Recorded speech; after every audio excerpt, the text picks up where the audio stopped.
They say if it don't fit, don't force it. If you don't fit in with them or they don't fit with you, you can't force it to be, you have to let it be. Let's get into it.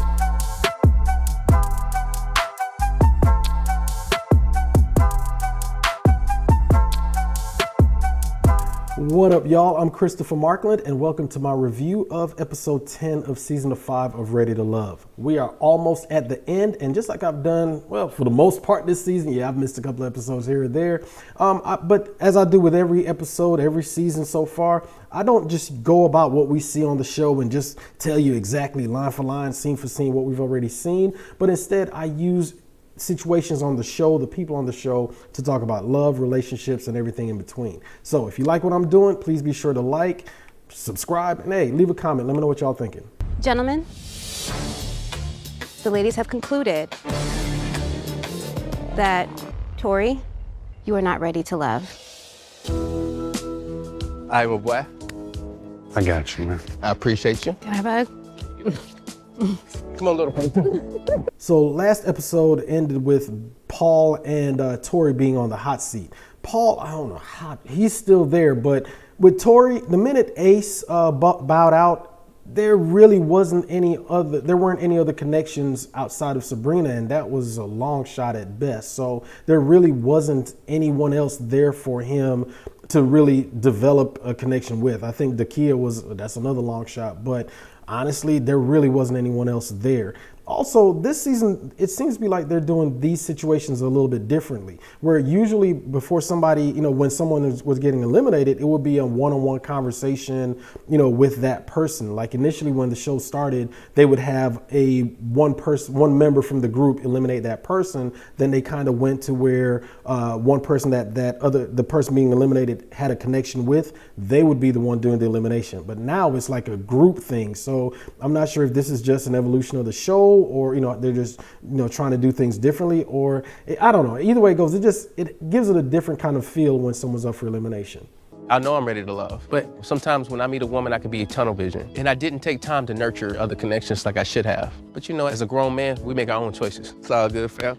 I've learned that sometimes you need to step outside your box. I can walk away gracefully with a smile on my face. That tunnel vision is the same thing that prevents us from seeing the red flags in the beginning of a relationship. Yes, it's good to be locked in and focused. However, there is such a thing that, there's something that has to be said when it comes to perspective.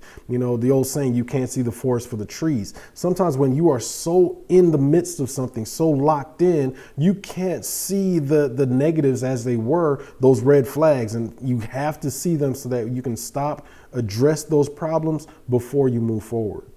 I look at you outside of this. I do want to continue this outside of this. I know. So that's about what you want.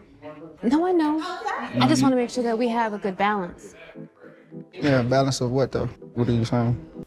I'm not quite sure what she means, by good balance. Don't get me wrong. Again, if you see a red flag, I am a firm believer in that you have to pump the brakes, stop and say, hey, there's a problem, let's address it. However, there are times throughout this season that Sabrina seems to be a woman that has a solution and is in search of a problem. There are no perfect people, there are no perfect situations. As I said, you address the red flags, but that doesn't mean that you are looking for one where there isn't. I think we both need to be like a little bit more proactive with each other so we can grow closer. Because I know it's there, but I think the way we express it. We don't show it. Yes. Yeah. You know what I'm saying? We're both very passive, like, okay. Like, But yeah, I'm not. But when I'm you not come passive. to.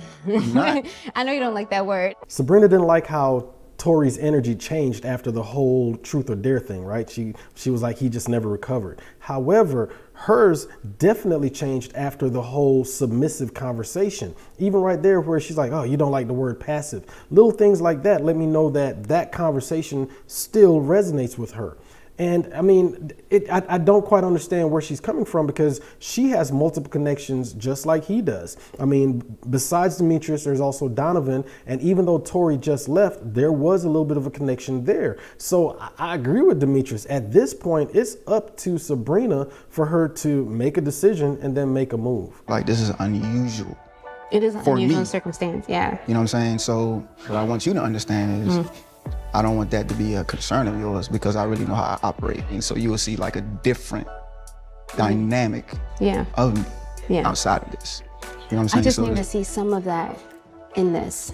I get that Sabrina wants the man that she has a connection with to fight for her, to be more intentional in their approach. However, I think that she also has to understand that if she has multiple connections, they have multiple connections. It's kind of hard for one man to say, okay, I'm all in for you, and that same energy is not being reciprocated. I think that's a bit much.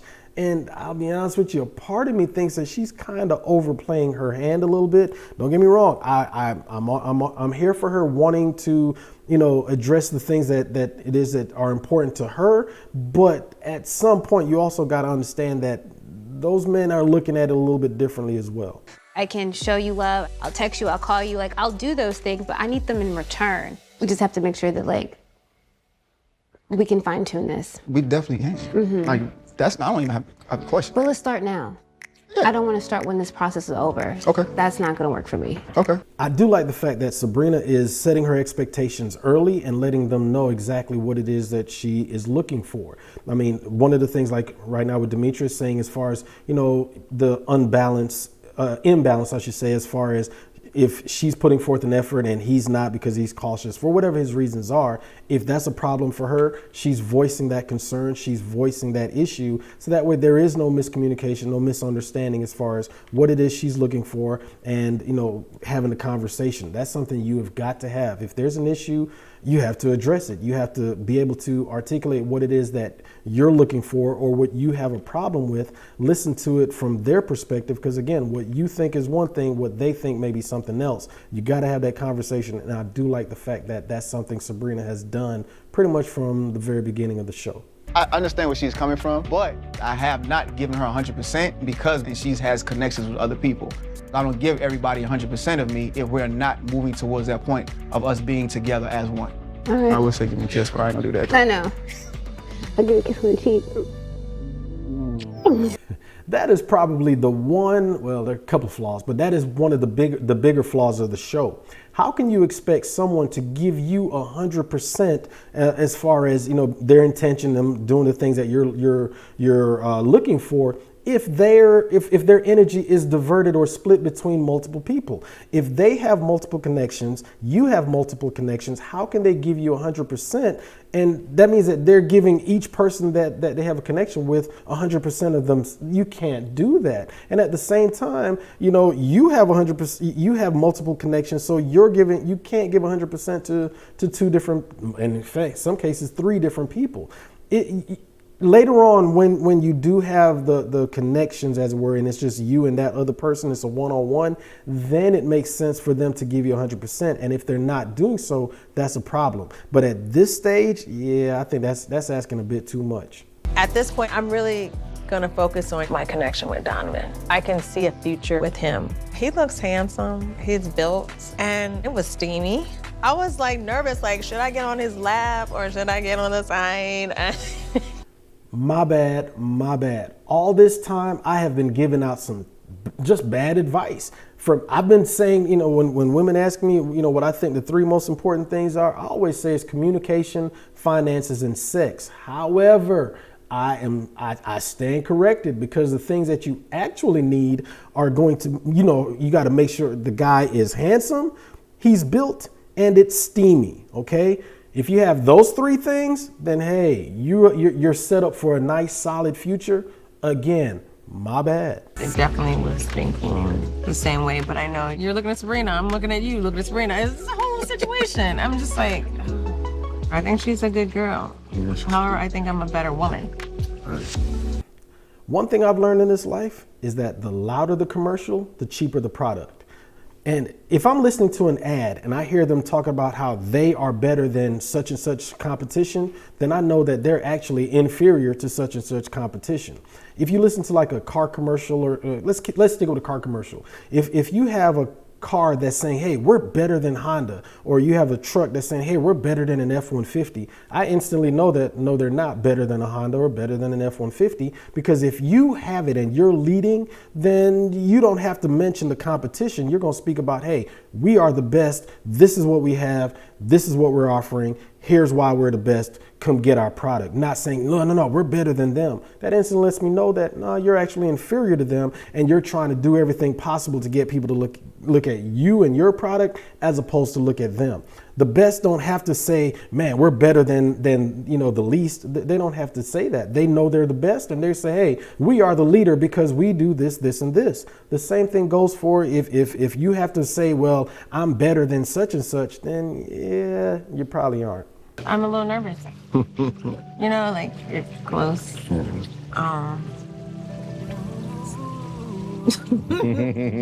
She's very easy to talk to, but it was also very sexy. She had her body on mine, I had my body on hers. It's starting to feel like a turning point for us, so we'll see. I think that a lot of the frustration that we have with this show, especially as it goes on and gets into, higher up in episodes and we start to see the connections really develop, is that when you see people in their 30s, 40s and end up talking about how my body on hers and her body on mine, and lets me know that we're on a turning point. It's like, are you serious? Because there's a physical thing, your bodies are tingling, that lets you know that y'all are gonna have a good solid relationship. Yeah, I don't think that's how that works. And if you have those people that are in that age range, and this show is appealing to people in that same age range, we've all pretty much had relationships, both good and bad. And we know damn well that the easiest, the low hanging fruit is body to body contact. And them parts get to tingling and all that. Anybody can do that. As long as, if your stuff's working, you're taking the right pills, whatever the case may be, it's going to happen. But that is not the basis that you build a relationship on, is because their body made yours tingle. I'm all in my head. I ain't gonna lie. I'm still in my feelings about seeing Clifton and Joy in front of my face all weekend. Clifton still has not said anything to me about him making a decision between Joy and I, but a blind man could see that he made his decision, and it does kind of leave me out to dry. And that right there is why I could not be on the show, man.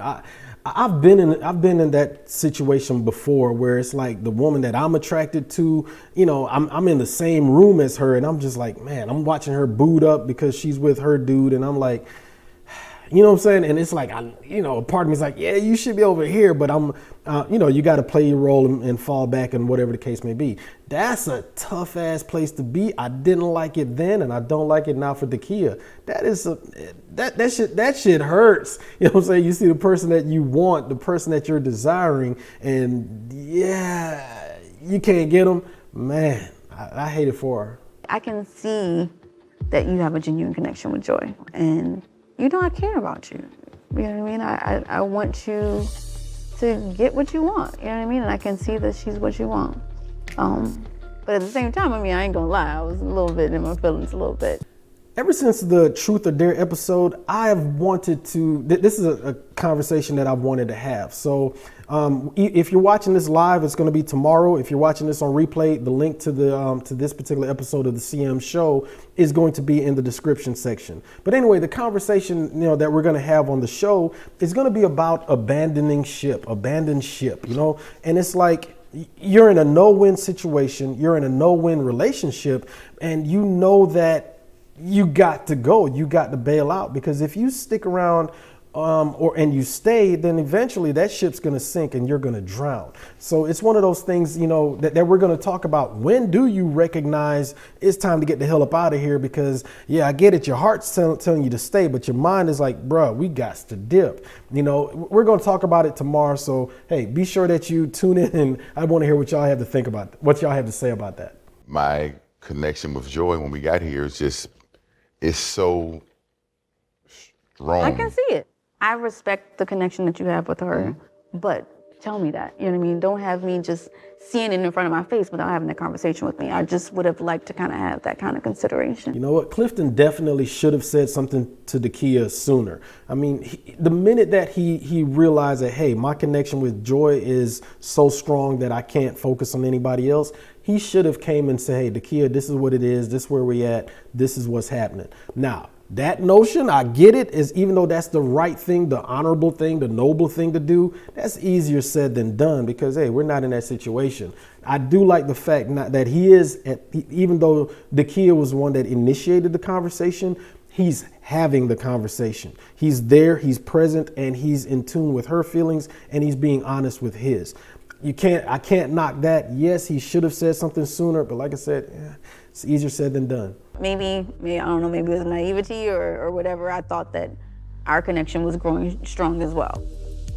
The key is a great person, fun, happy. It's hard for me to have this conversation because we did have a connection. We had a great friendship, but my connection with Joy has grown a lot stronger. In my review of episode 8, I talked about how the universe does not like voids. And we see that right here where Dakia is saying that she's all in her head because she doesn't know exactly what her situation is with Clifton, because she's thinking one thing and in the actuality is something else. So because of that disconnect, now that's when the insecurity come in, and that's when you start wondering, is it this, is it that, because she does not know. Now, what I do appreciate about this conversation that Dakia and Clifton are having, even though it was Dakia that initiated the conversation, Clifton isn't making any kind of fuckboy excuses and, he's being straight up and saying, hey, even though this wasn't my intention for you to be hurt, I understand that, how I moved is causing you pain, is causing you,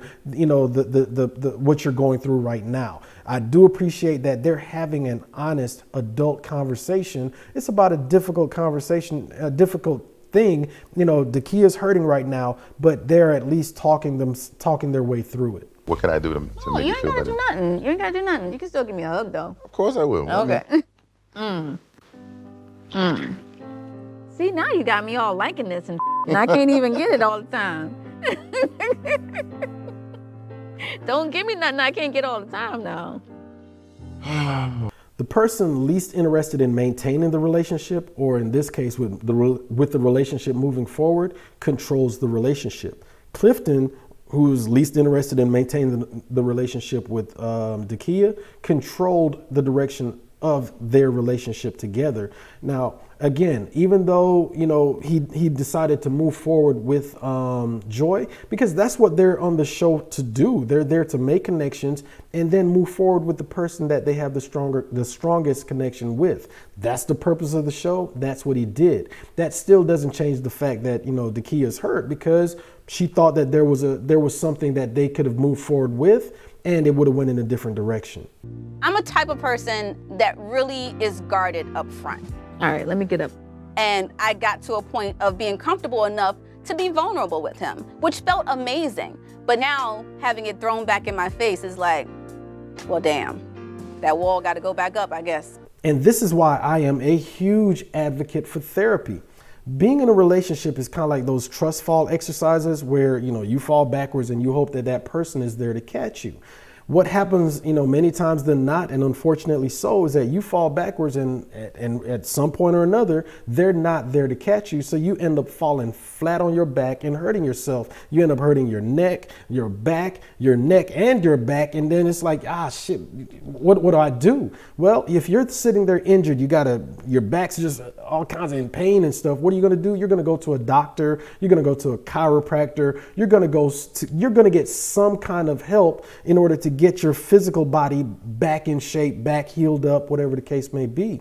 The same situation applies here. You see with Dakia, she's emotionally hurt. So it makes sense for her to get her emotional self healed. And that means going to a therapist. What happens so many times is people are injured or people have trauma, emotional trauma, like we see here with Dakia, where she's saying, man, I can't trust anymore. I'm going to close that side of myself down. So what happens is when they do open up, they lash out at the next person who ain't had nothing to do with it. They ain't know Clifton. They don't know the situation. They just know that they're dealing with a woman that is hurt. And they're like, yo, what the hell's going on? So now what happens is after that is you have two injured people, Dakia and the next person that comes along, if she doesn't take the time to deal with her pain, to heal her trauma before she moves forward in another healthy relationship. My intention was to never hurt anyone's feelings. Okay, I'll see you. Okay. And Dakia deserves to be loved. It just so happens that, it's not for me. There are a few things in life more painful than being that close to the prize and then having it snatched away. Y'all, I'm here in Atlanta, and you best believe that if you're a sports fan in this town, you know all too well about being that close to having that championship right there and then having it just yanked out from under you because the damn coach. Anyway, it happens. And, you know, when it comes to relationships, they say that it is better to have loved and lost than to not have loved at all. That's some bullshit if you're going through it, because that hurts. You're there. You know the love. You know that that person is absolutely the one. They're perfect for you. Everything. They match you and all of that good stuff. And then right when they're right there, it's just snatched out from under you. Man, that shit hurts. That's better, right? That's better. There you go. My energy is a little different. I came from a conversation with Dakia, and she got a bit emotional. Basically, I had to close out our connection. Right? I am, but other people are definitely not. I'm not worried about that. I asked, are you good? Oh, yeah. I've always thought that. It's like, yo, once a couple makes a connection, man, send the asses home until the reunion special. It's like, all right, y'all done found your connection. You know, y'all gone somewhere. All right, but no, seriously though, one of the things that I've always liked about how Joy and Clifton move is that even when they go on dates with other connections, as it were, they always come back and check in with each other. I think when Joy went, I think it was Laverne. She went out with Laverne, and I want to say Clifton went out. May have been with Dakia. I forget who he went out with. But later on, you saw them check in, like, you know, how was your day? They're like, I ain't worried about it. It was just something to do. They were confident in where they stood with each other, but they still checked in with each other to say, hey, what's happening? We still on the same page. They did that nonetheless. I've always liked that about them. And going all the way back to when they first met each other at the mansion, they've always just had that real good energy, that real good connection. Everybody, take your clothes off. I'm just kidding. Now it's a party. I was like, Sabrina sits in my lap and I start rubbing her feet in the water, giving her affection that she said she wasn't getting from me. I think I'm moving towards now actually like asserting myself a little more as we continue to move forward and get to know one another. Joy is pure energy.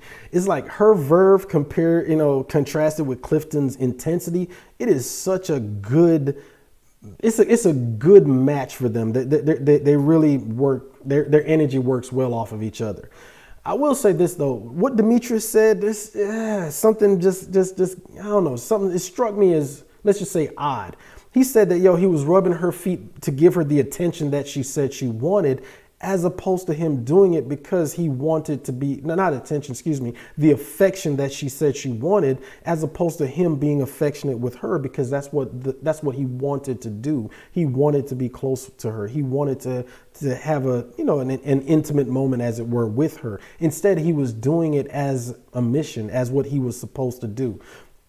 I get where he's coming from to a certain extent, because as men, there are times where it's like, if she's saying, hey, do this, do that, whatever the case may be, then if you're mission oriented, you're like, hey, this is what she wants me to do, so let me do it. However, there still has to be a part of you that's saying, hey, I'm going to do this because I enjoy making her happy, as opposed to I'm doing this so that way she said she wanted it done. Here you go. Oh, Lord have mercy. It's been a long day. Now it's Paul's turn to ask, why am I here? Man, that look on his face right here. I get it, Donovan, bruh. Hey, all you had was the bunk bed and you do what you got to do. But dog, you mean to tell me, I don't know. If I was in Paul's place and Donovan decides to come up under there with the woman that I'm, one of the women I have a connection with, and they're getting into bed together, I'd be on the couch. I'm like, I'm up out of here. But hey, couldn't be me. I miss the getaway because I've just been feeling a little disconnection lately. I haven't really made those connections that other people have. I needed to kind of take a step back, but then I realized that I need to talk to Donovan. Why? I don't get it. Why show up? Look, I get it. This show obviously is not the typical dating experience. You go there and you have the opportunity to have multiple connections with people. And then the people on the other side, they have multiple connections as well. I get it. It's difficult to see. It's not, we just talked about how Dakia, handled, that aspect of it. I get it. It's not an easy thing to do. However, if you didn't show up at the beginning, the middle, why the hell would you show up at the very end? I'm trying to understand what her thinking was, her mindset, what she was. I don't understand it. Again, my question is why? I thought our connection was great. We had been talking back and forth. I thought she was just gonna show up, and then I don't hear from her. So now to see her, I'm confused, and I'm just kind of wondering why. Why are you show up now? Why do you show up at the 11th hour? Like, what the is going on? This is the same kind of behavior that Ace displayed with Tori when he invited her on the Meet the Best Friend episode or whatever, you know. It's like, okay, I get it. If you have something to do, or even if you just don't want to go, that's fine. That's your prerogative. You know, you're a grown person, you're an adult. If you don't want to do something, don't do it. However, if you know that you have a connection with someone and that person is calling you and texting you and say, hey, where you at? What's happening? The least you can do, the polite thing you can do, the courteous thing you can do is be like, hey, you know what? I thought I could just whatever your reason is, at least communicate with that person. Don't just either, you know, ignore their phone calls or not respond to their texts. That to me is not really, the issue isn't really about her not showing up. It's about her not having the courtesy, the decency to say, hey, I'm not coming. And if you want to, here's the reason why. I just had to be real with myself and just figure out, like, are my connections strong enough? I mean, but this was that opportunity. It was, and unfortunately, life happened. Unfortunately, life happened? Y'all, I'm sorry, but that's some bullshit. I'm sorry. Life is gonna life is gonna happen, and ain't nothing you can do about that. If we as adults use the excuse that I didn't do XYZ because life happened, then I promise you ain't nothing's gonna get done, because life, again, is always going to happen. Life is going to life. And I get it. Okay, stuff happened, something came up. That still does not stop you from calling or texting either Paul or Donovan, because that's where her connections were, and saying, hey, I thought I was gonna be able to come. I'm not gonna be able to make it. I'm sorry, you not showing up, you just ghosting them, and then you popping up at the end as if to say everybody's gonna start, oh shit, Tina's here. Man, fuck out of here. It doesn't work that way. I just can't rock with this one. She literally could not answer a simple question of why are you here? So I don't know where her head is right now. Then I kept hearing, you know, different stories like, yeah, she's coming, yeah, she's not coming. That's what it is. At the end of the day, Tina has every right to either be there or not. If she didn't want to go, that's fine. She's an adult woman that can do whatever she wants to do, whatever she feels comfortable doing. However, part of the process is you have to be open, you have to be vulnerable. Now, does that mean that you can set yourself up to get hurt? Hell yeah. Look at what happened to Dakia earlier in this episode alone. I mean, she put herself out there, she was open, and she got hurt because of, you know, anyway, we just talked about that. Part of being open and, you know, being open and being honest is you being honest with the people that you have a connection with. It's one of those things, if you can't even actually be open and honest with yourself, if you don't even know why you are doing the things that you're doing, why you don't want to be there, why you do want to be there, if you don't know the answer to the why for yourself, how the hell can you expect somebody else to know? Because they're not mind readers. And like we just talked about, filling the void. If there's an opening, something is going to have to go in there. So either you're going to fill the void by saying, hey, this is how I feel about that. Then what's going to happen is it's going to be left up to the other person to make assumptions, and, you know, insecurities and all of that stuff is going to be coming into play, and it makes a bad situation even worse. Did you get to go talk to Tina? I've decided against that, and I'm not here for the fake. At this point, I don't want to talk to Tina. It's too late. This is a good opportunity for me to cut my losses with her and move forward with Dakia. When someone shows you who they are, you better believe them. I mean, I don't know how much clearer, you know, it could be. And, you know, Tina is speaking loud and clear how she feels about Paul and how she feels about Donovan. Now, if it's up to Paul, he can either say, hey, let me go and figure it out and move forward and see what happened. Or he can do exactly what he just did and be like, hey, you know what? I see what it is. I'm good. I'm straight. I don't need none of that. Hey, I'm good, love, and joy. And instead of trying to go worry about, you know, catching up with Tina and figuring out what she's doing, instead he said no thanks, and he's going to move on with Dakia and work on that connection with her. I just wasn't feeling. Did you tell him? What? So he knows. Yeah. I feel like she wasn't really ready to admit her own issues, but she wanted to point at everybody else about their issues. I mean, we all came here to find love. Did she? Say what you want to about Carmen. She's 100% spot on with those two questions. Did she tell them? And is she really ready to love? Based on just how she reacted, she being Tina reacted to when Carmen asked her the question, did she tell them? And she looked away like that. Hell no, she didn't tell them. That's my assessment of it, because if she did, then both of those men more than likely wouldn't be like, well, I don't know where she's at. I don't know what she's doing. Now, it doesn't make sense that both of them would react the way that they did if she had openly and honestly communicated with the men. They wouldn't be surprised when she showed up, because if she had communicated with them, they would have known that she was en route. Now, as far as Carmen's second question, is she ready to love? In my opinion, hell no, because being ready to love means that you are ready to be vulnerable. That means that you are ready to be open. That means you are ready to be honest, not just with the other party, but with yourself. And a lot of these questions, these basic questions as far as why are you doing what you're doing? Why are you moving the way you're moving? If she can't answer those questions for herself, then she damn sure isn't ready to answer those questions when one of the men is asking them of her. I really came here to find the one for me, but trying to balance my business and being a mother while dating multiple people at one time was very overwhelming. Shoot, let's go. It made me realize that I might not be ready to love.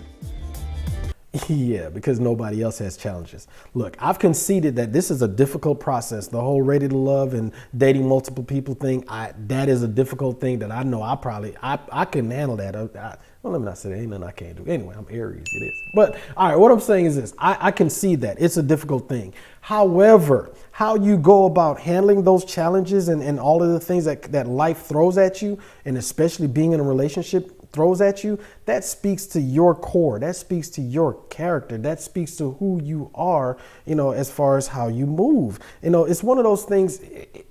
Tina, and I've said this in previous reviews, she's always seemed to be disinterested in the process from jump. I get it. When she first got there, none of the men, appealed to her or as she moved on and got to know them, she's like, all right, there are no connections here, no one that she's interested in. Fine. However, she didn't really seem open to the process from jump, and it only got worse from there, where she got even more disinterested. So again, I'm sorry, I got nothing really good to say about Tina as far as her time on the show, just based on the interest level that she's shown in being there.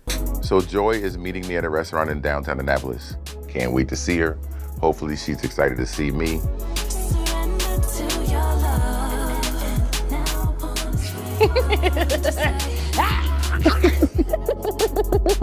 Okay, I got to ask this question. I don't really see it, but maybe y'all do. Help me out with this.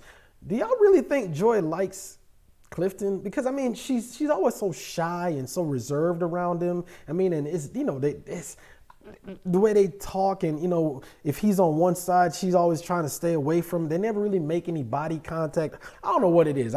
Maybe y'all see something I don't, but I'm just wondering, does Joy really like Clifton? Y'all let me know. All of it, yeah. It was necessary, right? I needed that.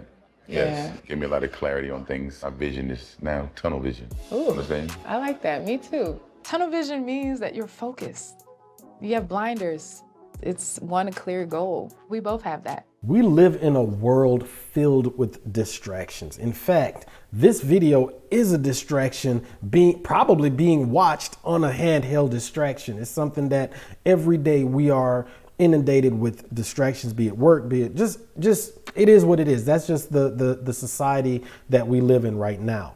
And when it comes to relationships, what they just said is so true. There are times where you have to step back, step away from those distractions, and focus on the relationship, or no matter what stage of the relationship you may be in.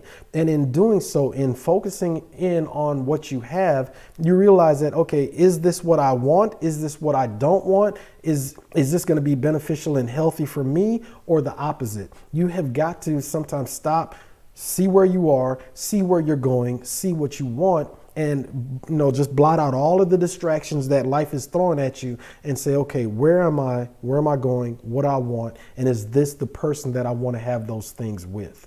You know, things happen in the middle of the night that your body can't control, like, you know, bodily functions. So, like, you know. What, I farted? No. I'm talking about me. I mean, if you farted, I didn't know. Okay, I good. mean, if you did, it I'd didn't have put matter. the sheet over your head anyway. Okay. I've always felt that the true barometer of a relationship is the first fart. How you get through that momentous occasion dictates how the relationship will go. Yo, I used to think that women didn't fart or defecate. However, as a dude that's got 3 older sisters, a mother, grandmother, and, you know, multiple relationships and a daughter and all of that stuff, boy, that notion has been dispelled multiple times. Y'all women, y'all be ripping anyway. Y'all, ooh. How you deal with a fart, the first fart, and more importantly, the aftermath of a truly aggressive fart. Because as a master farter myself, anyway, before we go down that path, what I'm saying is this: how you deal with that speaks. It kind of dictates how the relationship is gonna go, and it's a hurdle. It's momentous. It's one of them things. How did you enjoy the weekend? I mean, it wasn't quite exactly what I expected, Right. but it was necessary. And I think that it helped, you know, calm things down a little bit, because, you know, you can't be mad or sad for too long when you look at that water like that. I did like how, you know, we had the water. I don't think I can recall a date where Paul seemed to be comfortable. It's like, even when he, especially, this is more special on the one-on-ones, but even when he's with his homeboy, if you go back to like when he was on the date with Sabrina, I think there was one where, what's the girl's name? Precious, or even with Dakia, in both times that I've seen with Dakia, but especially right now, there's a lot of nervous energy. If you notice, he's kind of rocking back and forth, he's rubbing his thighs, he's you know, fidgeting. It's a lot of awkward nervousness. And the dude, he seems to be a pretty self-confident guy. He knows what he wants. He knows what he's looking for.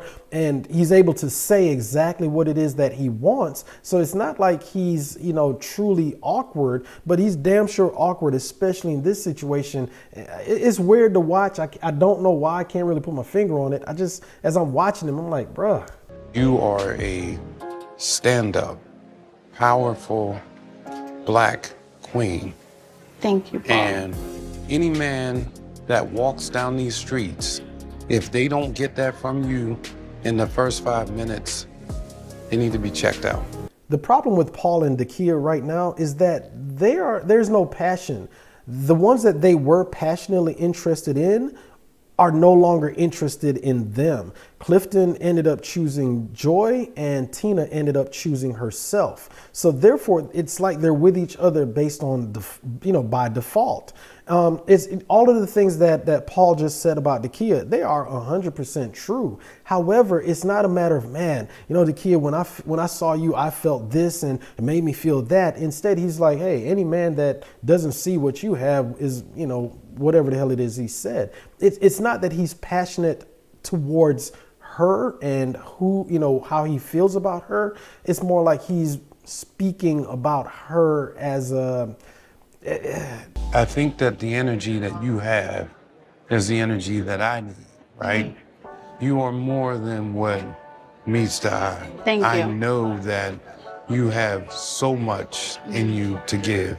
That really means a lot. And I think you're great too. Like, you snuck up on me. Again, no passion. Just watching that, it reminded me of if I'm having a meeting with one of my real estate clients where, they're like, hey, you know what? This house is exactly what I'm looking for. And I'm like, yeah, you know what, man? This listing just snuck up on me. It just popped up out of nowhere. And as soon as I saw it, I figured that this house would be just right for you. And that's why I called you up. And they're like, hey, man, thank you.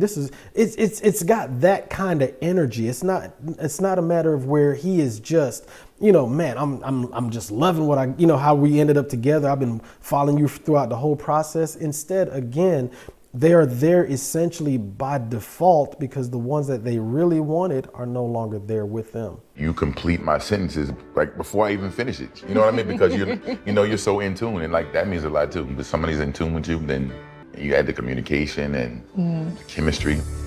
To be on the same emotional playing field with someone is unreal. Throughout this entire show, the run of the show from, all the seasons on, we've had several couples that pretty much from the first time they saw each other, it's like, boom, it's on and popping. You go all the way back to Joel and Vernisha, Joel, you heard me. And, and also with Joy and, what's his name? Jay, on the Last Resort spinoff. It's like, and there are a couple other couples going back as well, but those two in particular stand out to where it's like the minute that they got together, instant chemistry, instant connection. Same thing goes right now with Clifton and Joy. It's like from the first moment at the mansion, it's been on and popping with them. I do like their energy. I like I was saying earlier, how they reconnect, how they check in with each other. It's just really good energy, and I can't help but like it. Is there anything of concern? No, I mean, we've communicated the concerns. What are concerns? Trust with the past. I have issues with exes and how close they are, like how your conversation is, how often you talk. That's my own internal issue, but we've had that discussion to where I know where it is, so I'm okay with it. I can't say it enough. Of the big three, communication, finances, sex, communication is the key out of my big three. You got to have communication. And I like the fact that, Clifton, he spoke about in a previous episode where he has been to therapy. And he's also, said that he and Joy have talked, where he's told her the things that, are problematic for him. And on the flip side, Joy has given him the space to be heard. She's whenever they talk about it, whenever they've mentioned it, they being Joy and Clifton, whenever they say what they have discussed, Joy always says, yeah, he told me this. He was able to say that. So that right there is such a powerful thing, is being able to communicate with the person that you're interested in. We talk about my journey. We talk about my connections. And so for me, it made me feel like I was being sized up. Carmen, you've heard a lot. Yeah, I have heard a lot. A whole lot of shocking with this one. Okay. Paul. Yeah, I know what your name is, Paul. Well, that lack of respect that she just shown is not the first time. I mean, if you go back to when the episode where she met his best friend, that same lack of respect that she has for Paul, it was manifested there as well. I'm not saying she's being disrespectful, but there was just a lack of respect for him in him being Paul and how she talks to him. And also, Paul's assessment of her is actually spot on from what I've seen.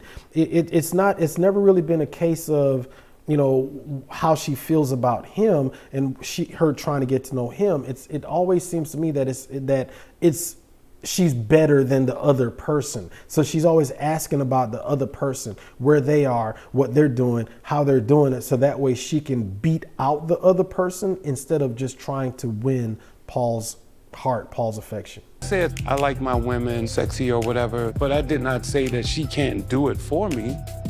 Why do you care what I do with It's not about the other person, it's about your day. Don't worry about what's going on over here. If you're trying to build with me, you don't need to know about what's going on with her. That's what I've said it I don't know how many times. If you know that you are coming with that top notch, that A1, you just is popping, ain't nothing can stop you because you the best, then what difference does it make what the other person is doing? If you're spending all your time looking in the rearview mirror, looking at your competition, you're gonna lose because you're gonna drive your ass off a ditch because you're so busy looking at what's behind you, you're not paying attention to what's literally in front of you. So I don't understand why, if she is the best, if she is powerful, then why are you worried about what's going on over there when you should be focused on what's coming on over here?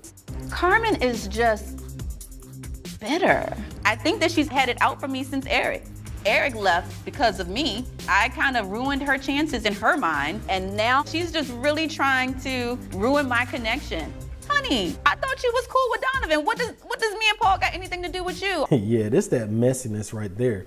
But the key is right. If Carmen and Donovan have their thing going on, then that's what she should be focused on. You know, if you know that you're not doing something with Paul, and even if you are, why are you worried about what Paul is doing with Dakia if you're trying to build that connection with Paul? And you know, something that Dakia said as well. If I recall, Carmen and Eric knew each other prior to the show, so that means that she knows the dude. So if she wanted to pursue something with him, either before the show or after the show, she has his number. They know each other. They can get in touch with each other. So for her to be coming at Dakia in any way, the only thing I can think of is that she's doing it on his behalf, because it's not like Eric just disappeared into thin air. He's still there. If Carmen wants Eric, she can go get him. But if now she's trying to basically knock Dakia down, she trying to avenge him? I don't know. And however she wants to talk about arousal, I have no insecurities about the way I look. Sexy does not have to be on display, and classiness is always in style. It is what it is. If you ain't got it, you can't put it out there. You can't post it out. Natural versus purchased. But powerful is as powerful does, or is it powerful is as powerful can afford to spend? All right, whatever. Whether it's homegrown or store-bought, whatever the case may be, if you have it, you can flaunt it, show it off for the whole world to see. It's yours. However, just keep in mind that, be it good or bad, people see you and people are going to make judgments based upon what they see. So how you carry yourself and the character that you have, it speaks volumes, and people see it whether they say something to you about it or not. You know, Donovan going into attack mode surprises me. Almost like he feels like embarrassed that there were red flags that I had with each of them. There's nothing to be embarrassed about. It's not a personal slight. It's just how I feel. That's a pet peeve of mine when somebody just plays the victim and says, oh my God, how could they attack me? No, damn well they did not. Donovan gave his piece. He gave his rebuttal, for lack of a better word, about what Sabrina said. Both Demetrius and Donovan sat there quietly and listened to what Sabrina said to Tommy, both the good and bad, of her feedback about both men. They didn't say anything. Now, when Donovan was asked, he gave his opinion, his feedback about what he felt about Sabrina. And all of a sudden, oh Lordy, he's attacking me. Man, get the hell out of here. That's not what happened. And all of a sudden she's a victim? Man, please. We were joking. We were bantering back and forth. He said, I wonder who's going to go home next. I was like, could be you. That's all I said. I have a lot to think about. I really want true love. I do. I believe in it. I believe in love. And this process at this moment, it's having me doubt that love is here. There's his side, there's her side, and somewhere in between is a joke that somebody took seriously to the point that they got up out their seat, walked on the stage, and slapped the shit out of somebody. So we all know how jokes can be taken, especially in this climate that we're living in. Now, obviously, we were not there, so we don't know what was said. But one thing I do know is that there is always truth in comedy. So therefore, just because you say something as a joke, usually that joke is a disguise for either some kind of attack, some kind of insult, whatever the case may be. We weren't there. We don't know how it was said. And of course, there's his side, her side, and somewhere in between is the truth. I set up a time and place where I can meet with her so she could tell me her side of the story and so I could see exactly where she is in this process. But after waiting for her for over an hour and she still hasn't shown up, that's not acceptable. Come on, team. Your call has been forwarded to an automated voice messaging system. We see people leave the show all the time, but it's just something about the way both Ace and now Tina, how they left the show. Just something about it, man. If you're going to bounce, there's a certain way you go about doing it. There's a right way and a wrong way, and how Tina and Ace did it, damn sure ain't the right way to do it. Anyway, so this week there were no eliminations. All of the guys are still there. The remaining men are there and the remaining women are there. And next week it's going to be the guys are going to be introducing the ladies, their connections to their family. Also, it looks like the showdown between Sabrina and Donovan, that's going to take place as well. So I'm definitely looking forward to seeing next episode. I teased it earlier. So again, if you're watching this live, and if you watching the replay, click the link in the description below. It's going to be an episode of the CM show where we're going to be talking about abandoned ship. Like I said, we saw that earlier with Tori, and now with Paul and Carmen and Donovan and Sabrina, all of those. It's like, okay, when is it time to get the hell on? Because if you stay in that situation, because you see the red flags and those red flags are slowly going underwater, and if you stay on that, you are going to drown. So we're going to talk about that, but we're also going to talk about, situations that you may have been through in your life. And it's like, hey, you know what? I should have abandoned ship a long time ago, but I stayed with it, and we're going to talk about it. All right. As always, y'all, please, make sure you follow me on my various social media. If I'm able to catch it live, I do live tweet during the show. So make sure you follow me on Twitter at author_Chris M. You can also like my Facebook page, which is at author Christopher Markland, or you can also follow me on Instagram at Christopher_Markland. So I got a couple of things. What do y'all, I need to hear from y'all. Do you think that what Carmen alleged that Paul said, do you think is true? Which is better, to have it homegrown or store-bought? Which one do you think is better, or does it taste the same? Y'all let me know. How do you feel about Sabrina? I mean, do you still, I want to know y'all's opinions. Y'all let me know in the comments section. I do read them, and I damn sure like to respond, especially if it's a good one. So y'all let me know what you think. As always, y'all, I'm not sure if I'm going to be able to do a review next week. Tomorrow's my birthday. It's Aries season. What can I say? But if I can, I'll damn sure get it in. However, y'all have a good week. And as always, stay determined.